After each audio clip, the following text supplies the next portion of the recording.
Urgent. Coup d'État au Kremlin. Poutine a le couteau sous la gorge, c'est le chaos en Russie. Généraux et gouverneurs marchent sur Moscou. L'ultimatum de capitulation est déjà dans le bunker. 8 régions de Russie se sont rebellées ouvertement.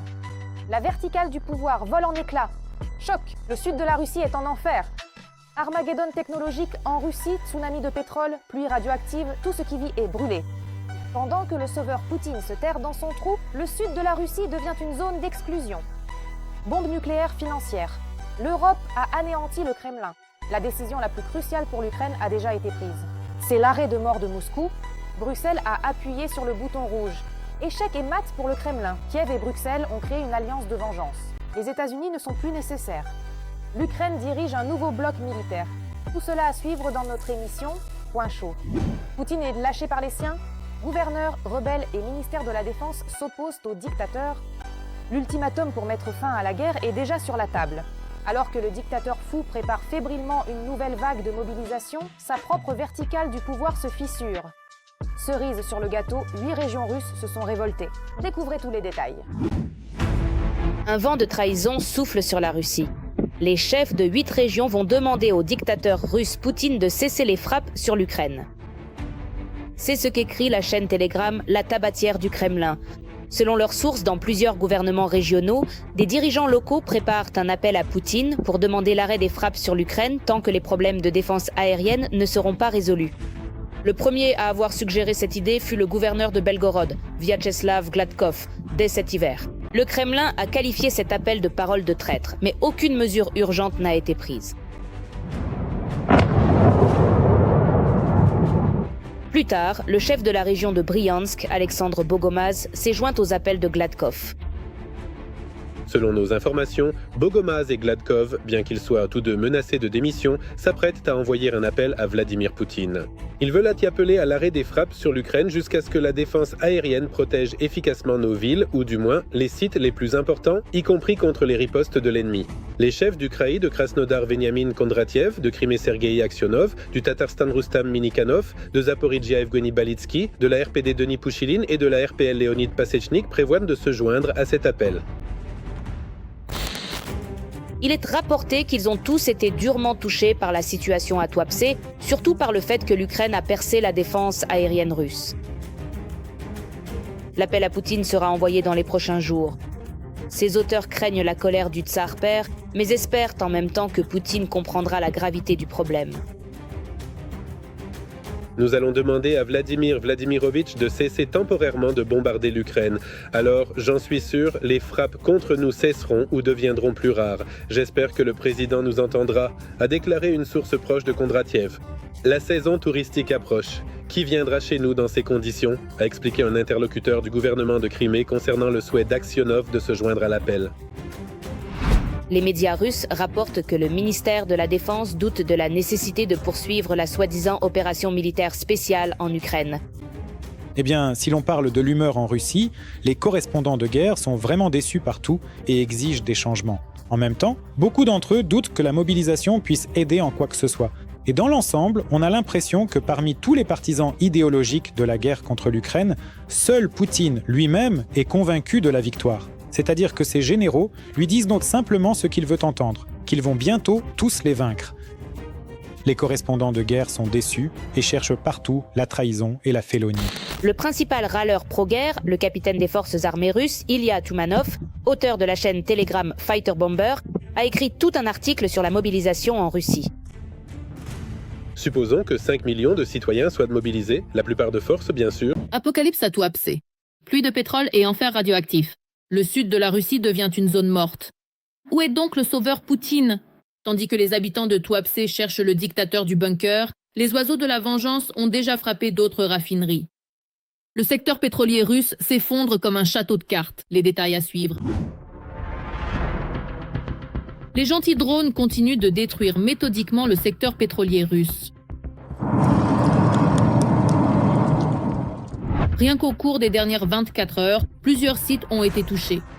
À Kstovo, dans la région de Nijni Novgorod, et à Novokouibishevsk, dans la région de Samara.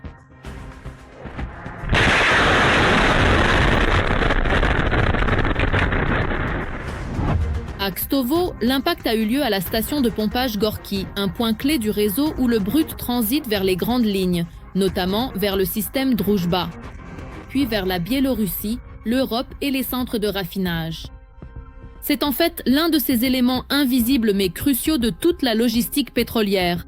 À Novokuybishevsk, c'est un complexe pétrochimique qui a été frappé. Ça a aussitôt né en Crimée temporairement occupée. Le dépôt pétrolier de Théodosie y a été touché, il est vital pour l'infrastructure en carburant de la péninsule. Pendant ce temps, à Tuapse, cela fait 5 jours qu'il n'arrive pas à éteindre l'incendie du terminal pétrolier.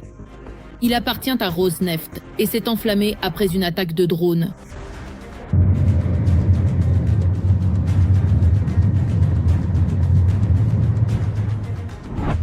La ville est frappée par une catastrophe écologique. Voitures, rues et maisons sont souillées de pétrole et l'air, selon les habitants, change littéralement de composition.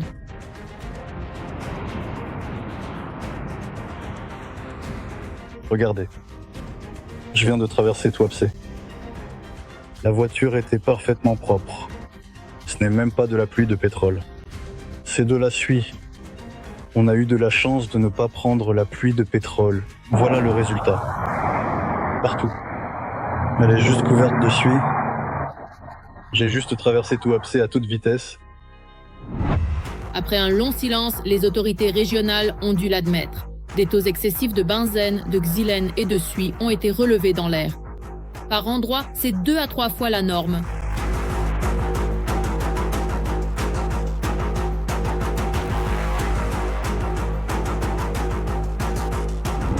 Les résidus de combustion montent dans l'atmosphère, puis retombent sur la ville avec la pluie, laissant un dépôt noir.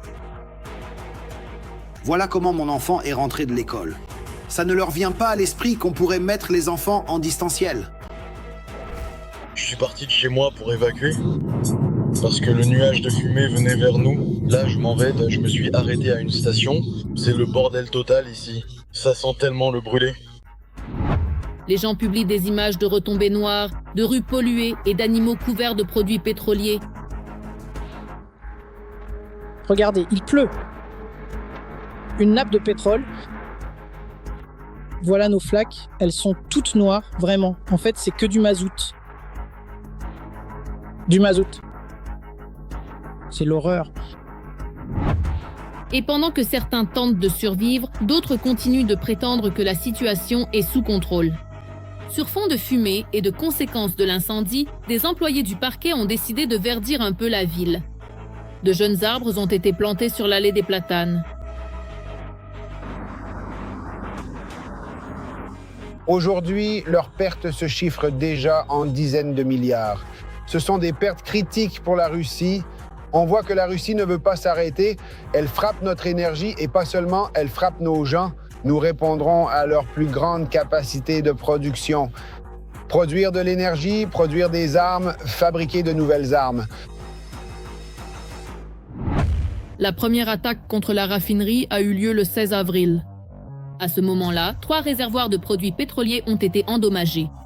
Les conséquences de la première frappe n'étaient pas encore liquidées que le 20 avril, une nouvelle frappe a visé le site. En conséquence, l'incendie s'est intensifié et la fumée des produits pétroliers en feu s'est propagée sur des centaines de kilomètres le long de la côte de la mer Noire. On l'observe dans les localités voisines.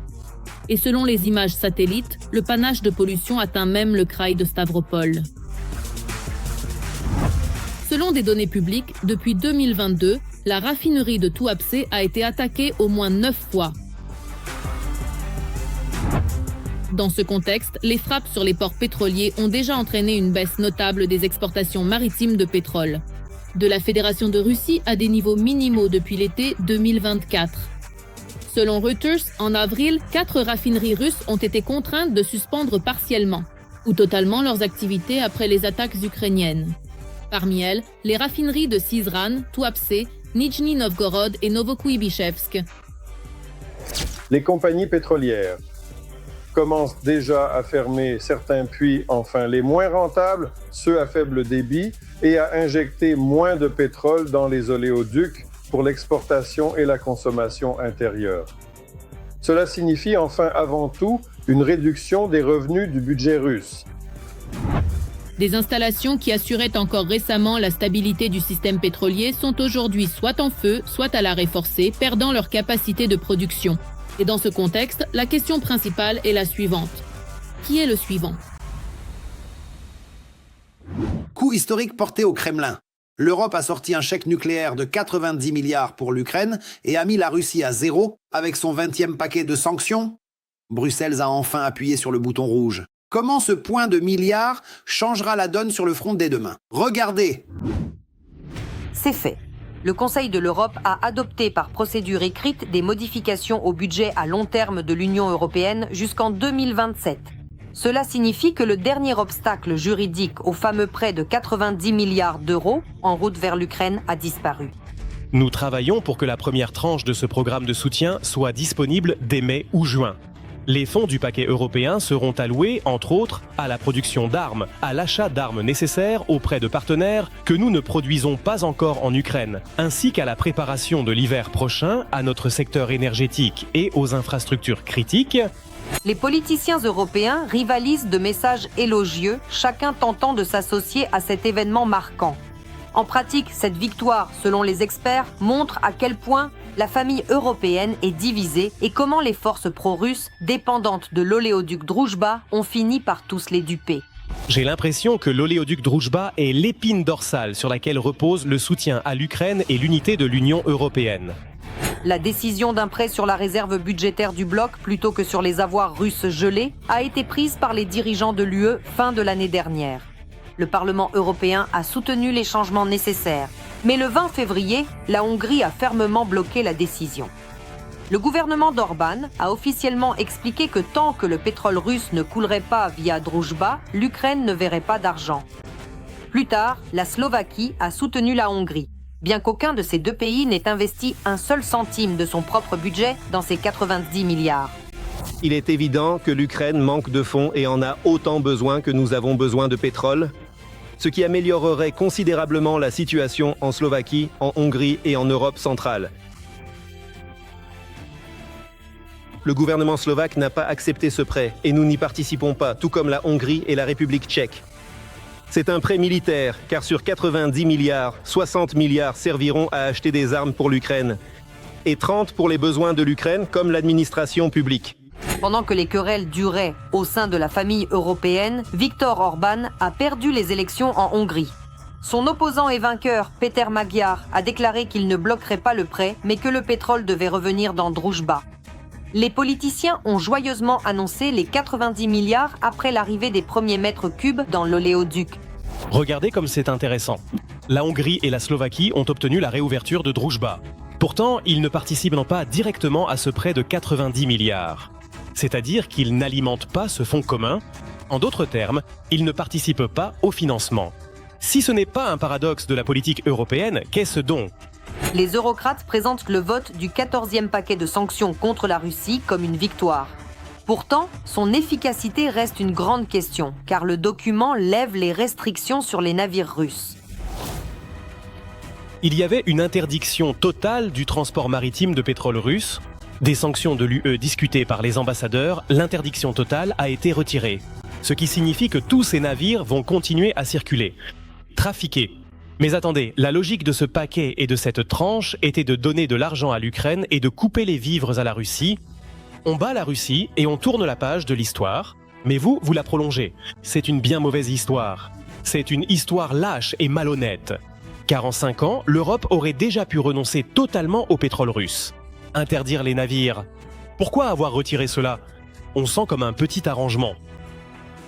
Cette mesure que les Européens présentent aux Ukrainiens comme une grande réussite est en réalité une douche froide et une raison de plus de dissiper les illusions de ceux qui en ont encore. Certes, face à la Grande Guerre et à la dépendance envers l'Occident, Kiev n'a guère le choix parmi les propositions.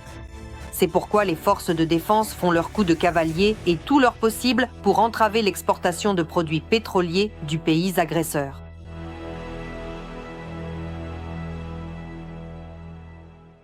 Choc. Kiev et Bruxelles ont déclaré la guerre au plan russe. Un nouveau point militaire va serrer la gorge du Kremlin. Les États-Unis sont hors jeu. Désormais, c'est l'Ukraine qui dicte les règles. Alors que le Kremlin espérait une scission de l'OTAN, l'Europe s'est unie autour des FAU. Qui rejoindra les alliances? Comment la nouvelle alliance brisera les ambitions russes sans le centre américain? Regardez. Dès mai 2021, l'Union européenne a créé un vaste fonds de crédit dans le cadre du programme de défense SAFE, Security Action for Europe. Le montant du fonds est de 5 milliards d'euros. Cet argent est destiné au développement de l'industrie militaire. En Europe, on a déjà compris que l'OTAN ne fonctionne pas et qu'il faut créer sa propre alliance de défense. Et sur ce point, on ne peut pas se passer de l'Ukraine. Nous sommes la fortification de toute l'Europe, une alliance qui peut être bien plus forte. Honnêtement, je pense que c'est une alliance de pays comme la Norvège, l'Ukraine, la Grande-Bretagne et la Pologne. Ce sont 4 pays qui manquent à l'UE. Pourquoi ? Parce que la Grande-Bretagne et l'Ukraine, c'est une armée plus forte que celle de la Russie. La nouvelle alliance militaire entre l'Ukraine et l'Europe, c'est désormais une question de temps. La guerre en Ukraine, la volonté de Trump de quitter l'OTAN et les succès de l'armée ukrainienne au front. Tous ces facteurs disent une seule chose aux pays européens. Il est nécessaire de se protéger. Et sans l'Ukraine, c'est impossible. L'Europe possède un potentiel industriel et scientifique incomparable à celui de la Russie. Oui, et si nous prenons l'Union européenne dans son ensemble et les pays qui n'en font pas partie, mais qui font aussi partie de la sphère de sécurité européenne, l'OTAN et d'autres organisations, c'est-à-dire la Norvège, la Grande-Bretagne, qui ne sont pas dans l'UE mais dans l'OTAN, ou l'Ukraine, qui n'est ni l'un ni l'autre, mais qui possède l'armée de terre la plus forte du continent, il est évident que ce potentiel n'est pas inférieur à celui des Américains. Surtout si l'on regarde sur le long terme. D'ici 2030, la Russie prévoit de porter son armée à 2 500 000 soldats. C'est pourquoi l'Europe doit dès maintenant prendre des mesures pour préserver son indépendance. Même dans le domaine de l'information, le Kremlin tente de faire monter la tension et de préparer sa population à une guerre encore plus vaste, et pas seulement en Ukraine. En tentant de relancer la production militaire, les bureaucrates européens endettent les pays de l'Union. Et ils se livrent à un vol pur et simple, espérant ainsi relancer une économie qui perd de la vitesse. Par la suite, le matériel militaire accumulé, utilisé sans but lors d'exercices et n'apportant que des dépenses supplémentaires à leur pays, créera la nécessité de rentabiliser les fonds investis, ce qui provoquera inévitablement de nouvelles guerres de conquête. À l'heure actuelle, au sein de l'UE, on est d'avis de créer une nouvelle alliance de défense après la fin de la guerre en Ukraine. Cependant, les nouvelles menaces venant de Moscou, disons vers les pays baltes, pourraient accélérer considérablement la prise de conscience des Européens qu'il ne faut plus perdre de temps. En réalité, il y a simplement une prise de conscience progressive par les Européens de l'ampleur des problèmes et des tentatives de comprendre que se contenter d'attendre que l'Ukraine contienne la Russie à un tel point qu'elle cesse de leur faire la guerre, cela n'a pas fonctionné non plus. C'est pourquoi l'Ukraine est désormais nécessaire dans un autre rôle, pas seulement comme un terrain où l'on peut épuiser la Fédération de Russie, mais aussi comme une alliée militaire. Aujourd'hui, l'une des tâches principales de l'Ukraine et de l'Europe est d'avoir un ciel protégé. Les forces armées ukrainiennes parviennent à lutter assez efficacement contre les attaques de drones russes. Une autre question est celle de la balistique. Les missiles pour les systèmes Patriot manquent cruellement.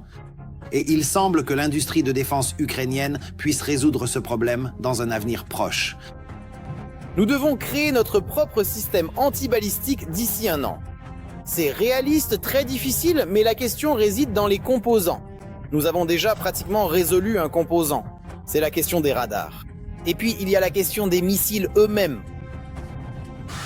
La création d'une alliance de défense sans les États-Unis est la solution à de nombreux problèmes. L'économie de l'UE plus les technologies militaires de l'Ukraine, c'est le gage du succès. Une alliance de défense des pays européens et de l'Ukraine montrera au monde entier qu'on peut se défendre avec succès contre l'agression sans les États-Unis et le chantage permanent de Trump et de ses successeurs. Le monde est figé. Trump, Erdogan et Zelensky ont acculé Poutine. Une capitulation publique du Kremlin se prépare. La Turquie allume une mèche géopolitique. Le compte à rebours a commencé.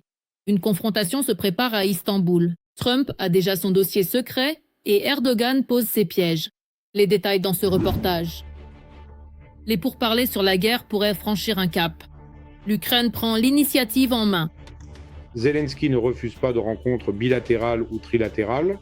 Et quand l'a-t-il jamais refusé? Jamais. Il comptait déjà s'envoler pour Istanbul, si vous vous souvenez, en mai dernier, et il l'a fait. Oui, mais Poutine a refusé. Et là, on a commencé à parler de représentants, de délégations, etc. Ensuite, la Hongrie. C'était à Budapest quand tout se passait à Anchorage. Et après cela, sur ce qui pourrait arriver, Zelensky a dit « Je suis prêt ». Et malgré les refus répétés de Moscou, Kiev ne dévie pas de la voie diplomatique, mais renforce au contraire la pression sur le plan des négociations, en poussant l'idée d'une rencontre au plus haut niveau, un dialogue direct entre Volodymyr Zelensky et le dictateur russe Poutine. C'est ce format qui reste aujourd'hui le seul où des décisions définitives et non intermédiaires peuvent être prises. Nous sommes prêts pour une rencontre des dirigeants. En Turquie, au format Zelensky-Poutine, avec la participation d'Erdogan et de Trump. Nous avons récemment transmis ce signal à nos partenaires turcs. La Turquie joue un rôle crucial dans les efforts de paix. Pourtant, le problème majeur du processus de négociation demeure inchangé. Car selon le chef de la diplomatie ukrainienne, Moscou continue d'éviter tout dialogue direct. Ils exigent ce qu'ils veulent sans chercher de compromis. Et pourquoi ne cherchent-ils pas de compromis ? Qu'est-ce qui justifie un tel entêtement de leur part ? Eh bien, apparemment, la situation est telle qu'ils ne peuvent pas obtenir de gains territoriaux par la force. Dans la région de Donetsk, pas du tout. Ils doivent donc négocier, mais ils ne veulent pas négocier. Et dans cette configuration complexe, la Turquie entre en jeu. Un pays qui a déjà prouvé sa capacité à servir de médiateur là où d'autres canaux diplomatiques ont échoué. Des accords céréaliers aux négociations complexes en coulisses. C'est pourquoi Kiev mise sur la médiation de Recep Erdogan, l'un des rares leaders à maintenir le dialogue avec l'Ukraine et la Russie. Trump n'est d'aucune aide ici, il est occupé par d'autres dossiers, comme l'Iran. Erdogan aimerait être ce médiateur, mais il ne peut pas jouer de rôle décisif ici, pas du tout. Ici, les bonnes relations ne suffisent pas. Ce n'est pas comme si Trump demande, Erdogan demande, et Poutine accepte. Ou même Xi Jinping. Non, ça ne marchera pas comme ça. Il faut contraindre Poutine à négocier, vous comprenez ? Il ne doit plus avoir d'autre issue, et alors, oui, il y aura une chance. Mais la diplomatie actuelle se heurte à un temps qui joue contre les négociations plutôt qu'en leur faveur. Crise mondiale et détournement de l'attention des acteurs clés, y compris la situation autour de l'Iran, réduisent peu à peu les chances d'une paix rapide. Le Kremlin pourrait avoir l'illusion que les choses s'arrangent, et ils vont tenter, enfin au moins, comme ils disent, d'achever l'Ukraine, dans le sens où, soyons honnêtes, le prix du pétrole a grimpé. Et s'il y a un mois encore, on discutait du fait que le pétrole russe était aux abois, quand souvent le pétrole coûtait moins que son coût de production en Russie. Maintenant, tout a changé. Hélas, vous savez, Donald Trump, il faut bien le dire, a aussi joué son rôle là-dedans. Pour la première fois depuis 2014, contre le pays qui a lancé la guerre la plus vaste et sanglante du XXIe siècle, ont été allégées les sanctions.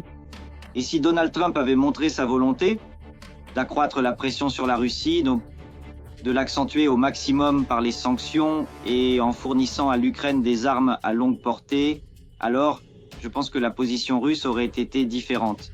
Maintenant, en fait, Poutine, il voit toute forme de concession comme un signe de faiblesse, et il est donc très peu probable qu'il accepte un accord. Ainsi, les négociations actuelles deviennent une construction politique complexe, où une partie est prête, tandis que l'autre fait traîner les choses, jouant avec la vie de millions de gens. Et dans ce contexte, la question cruciale se pose avec toujours plus d'acuité.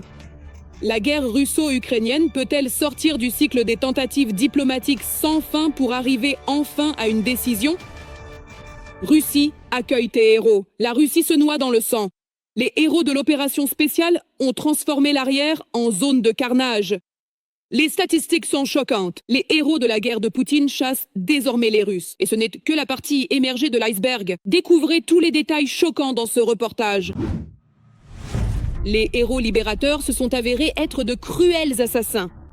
La véritable élite, ce sont tous ceux qui servent la Russie. Travailleurs et guerriers, fiables, éprouvés par les faits, ayant prouvé leur dévouement à la Russie. L'héroïsme fin à la guerre a causé une vague de morts et de mutilations dans le pays. Je reconnais ma culpabilité, absolument. Je reconnais, j'ai tué un homme, oui, c'est vrai. Des milliers d'occupants violents, traumatisés et impunis rentrent chez eux. Les femmes ne sont pas protégées par la loi et la violence domestique est devenue la norme. Même quand j'ai porté plainte, on m'a demandé plusieurs fois si je n'allais pas la retirer. Les criminels de guerre, qui ont les mains couvertes du sang des Ukrainiens, terrorisent désormais leurs compatriotes. Leurs proches en sont le plus souvent les victimes. La véritable élite du pays, à qui l'on peut confier la Russie, doit être formée à partir de ces personnes. Ce n'est plus un cas isolé, mais une tendance, surtout dans les régions où l'on a recruté massivement pour l'opération spéciale de Poutine. Nous ne devons rien cacher au public, absolument rien dissimuler. Un soldat sous contrat ivre a poignardé une femme enceinte. Le soldat Sergueï Kosarykine buvait chez lui avec un ami et sa compagne enceinte. Lorsqu'il s'est disputé avec ses invités, le couple a voulu partir, mais Kosarykine a poignardé la femme au ventre, touchant la rate et l'intestin. Par le passé, c'était un meurtrier et un voleur récidiviste. Il a été condamné, mais n'a pas fini sa peine en signant un contrat. Il a été fait prisonnier et a maintenant une décoration d'État, la médaille du courage de Poutine. En agissant sur le front, dans les zones les plus difficiles, ils ont fait preuve de courage, de professionnalisme et de grande qualité. Et dans la région de Transbaïkalie, à Chita, un occupant est jugé pour le meurtre d'une de ses connaissances. Ce vétéran a mis plus d'une demi-heure à tuer son compagnon de boisson et à filmer la scène. Ils auraient dû me fusiller, c'est tout. Pourquoi 18 ans? Vous vous rendez compte de mon âge actuel et de celui que j'aurai à ma sortie. Et je dois pointer 2 fois par mois en plus. Demantiev était en colonie pénitentiaire jusqu'en 2023. Puis, après avoir été gracié par Poutine, il est parti pour l'opération spéciale. Après 6 mois de service, il est revenu à Chita où, par jalousie, il a poignardé son compagnon de boisson à plusieurs reprises. Il a filmé les tortures et les a envoyées à sa compagne. Le matin, elle a vu le message et a appelé la police. Le meurtrier ne nie pas avoir porté au moins 24 coups de couteau. Mais selon le rapport, 5 des blessures ont été infligées alors que la personne était déjà morte. Au tribunal, la femme a expliqué qu'elle ne connaissait pas la victime et que Demantiev l'avait battue souvent au point d'être hospitalisée. Pour éviter la prison, Demantiev a exprimé le souhait de signer à nouveau un contrat. Si vous pensez que ces cas n'arrivent que dans les régions reculées du pays, vous vous trompez. C'est la capitale de la Russie. Ici, Vladislav Nazarov, un occupant amputé d'une jambe, revient de la guerre et bat sa propre femme. Le motif est absurde. Elle lui avait demandé de réparer une poignée de porte. Comme il l'a dit, je lui parlais sans respect. Je lui ai juste demandé de la réparer, je l'ai écrit dans les commentaires, vous pouvez le trouver.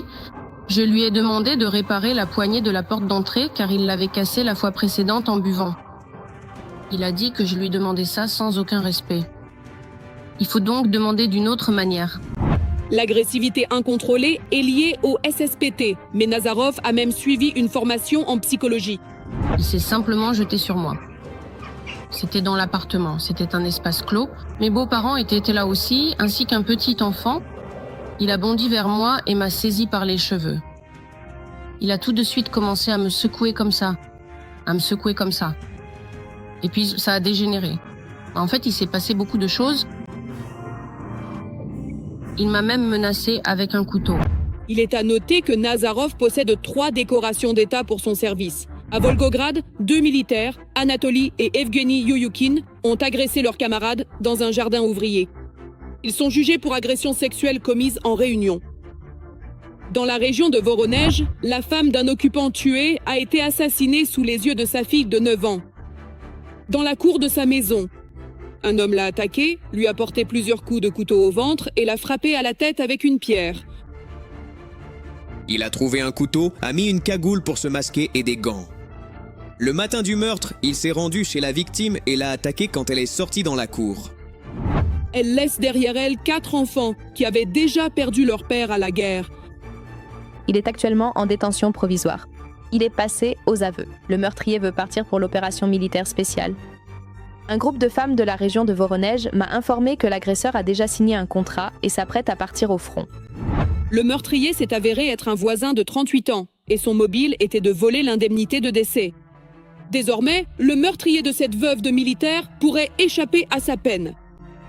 Les épouses et mères de soldats disparus de la région de Voronezh s'y sont opposées. C'est ainsi que les héros deviennent une menace pour la population de toute la Russie de Poutine. Je l'ai porté sur environ 10 mètres, j'ai déposé le corps, j'ai fait demi-tour et je suis parti. Les amendements au code pénal du pays agresseur permettent d'exempter de peines réelles ceux qui signent un contrat avec le ministère de la Défense russe. La participation à la guerre sert de moyen pratique pour effacer même les crimes les plus graves. La véritable élite, non pas factice, mais authentique, est la fierté du pays. En fait, le régime de Poutine a lui-même créé un environnement où la violence devient la norme. D'abord, on les envoie tuer dans un autre pays. Et ensuite, ils reviennent pour tuer les leurs. C'est tout pour aujourd'hui. Pour plus d'actualités brûlantes du front, rendez-vous au prochain numéro.